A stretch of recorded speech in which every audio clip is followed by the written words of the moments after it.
हम nominative Z से देख लेते हैं, इस तरह आकुजाटिव जेड से देख लेते हैं।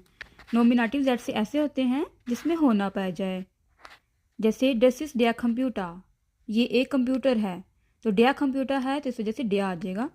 दिस इज आइन कंप्यूटर, ये एक कंप्यूटर है।